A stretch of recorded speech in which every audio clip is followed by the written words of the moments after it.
अस्सलाम वालेकुम। रमज़ान से पहले ये काम ज़रूर कर लें। रमज़ान से कुछ हफ़्ते पहले अपने फ़्रिज की सफ़ाई ज़रूर कर लें ताकि रमज़ान में आप सिर्फ़ इबादत और रोज़े रखें।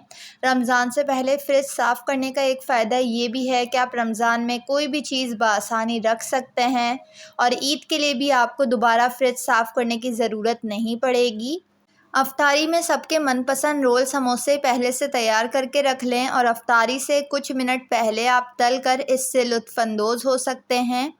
कबाब, कोफ्ते वगैरह पहले से ही बना कर रख लें क्योंकि ये सब चीज़ें सहरी में बहुत ज़्यादा शौक़ से खाई जाती हैं और सहरी में इतना वक्त भी नहीं होता कि इसे दोबारा बनाया जाए।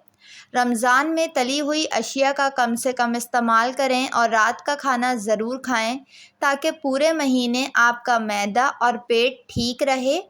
प्याज का पेस्ट पहले से बनाकर रख लें और छोटी छोटी दूध की थैलियों में डाल दें।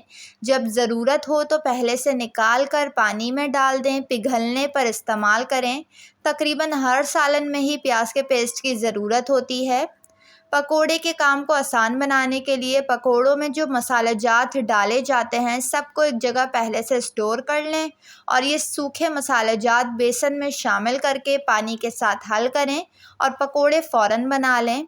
आपको बार बार नए नए डब्बे खोलने की ज़रूरत नहीं पड़ेगी मसालों के लिए। घर पर दही जमाने के लिए दही का जोड़न नीम गर्म दूध में डालें और इसको किसी ऐसी जगह रख दें जहां कोई इसे हिलाए ना। 12 घंटे के अंदर बिल्कुल बाज़ार जैसी दही बन जाएगी। मिट्टी के प्याले में दही जमाना ज़्यादा बेहतर रहता है। हरी चटनी, इमली की चटनी या कोई भी चटनी जो आपको पसंद हो पहले से बनाकर क्यूब की शक्ल में फ्रीज़ कर लें और जब इस्तेमाल करना हो तो ज़रूरत के मुताबिक क्यूब निकाल कर इस्तेमाल करें। क्यूब कुछ ही मिनटों में पिघल जाती है। तकरीबन हर खाने में टमाटर का पेस्ट की ज़रूरत पड़ती है और रमज़ान के दिनों में टमाटर काटना और फिर इसको पेस्ट बनाना और जूसर ब्लेंडर को दोबारा धोना ख़वातीन के लिए बहुत मुश्किल हो जाता है जबकि वो रोज़े में होती है। इसलिए टमाटर का बहुत सारा पेस्ट बना कर रख लें ताकि रमज़ान के दिनों में आप इबादत कर सकें और टाइम बचा सकें।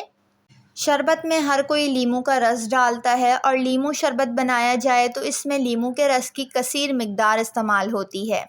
इसलिए लीमू को निचोड़कर इसका रस पहले से ही एक बोतल में निकाल कर रख लें या किसी जार में रख लें और फ्रिज में रख दें, ख़राब नहीं होता।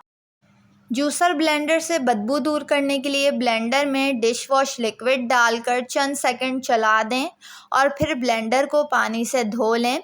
ब्लेंडर से बदबू दूर हो जाती है। चीनी को पहले से पीस कर रख लें ताकि शरबत में हल करते वक्त ज़्यादा टाइम ना लगे और चीनी तकरीबन हर शरबत में ही इस्तेमाल होती है और हर रोज़ इफ्तारी के वक्त इस्तेमाल की जाती है। लहसुन अदरक पेस्ट बनाकर रख लें। तकरीबन हर खाने में लहसुन अदरक का इस्तेमाल किया जाता है और इसकी ज़रूरत रमज़ान के दिनों में बहुत ज़्यादा पड़ती है तो बार बार पेस्ट बनाने से अच्छा है कि पहले से ही बना लें ताकि रमज़ान के दौरान आप ज़्यादा मेहनत से बच सकें और इबादत पर तवज्जो दें। लहसुन अदरक काटना बार बार बहुत मुश्किल काम होता है और जब ख़वातीन रोज़े में हों तो डबल मुश्किल हो जाता है। रमज़ान सिर्फ़ खाने पीने या पकाने के दौरान थक जाने के लिए नहीं है। रोज़ा रख कर इतनी गर्मी में अफ्तारी और खाना बनाना औरतों के लिए बहुत मुश्किल हो जाता है, टाइम बिल्कुल नहीं बचता। इसलिए आप ये तमाम काम पहले से करके रख लें और रोज़े के दौरान ज़्यादा से ज़्यादा इबादत करें। वीडियो को लाइक और चैनल को ज़रूर सब्सक्राइब कर लें।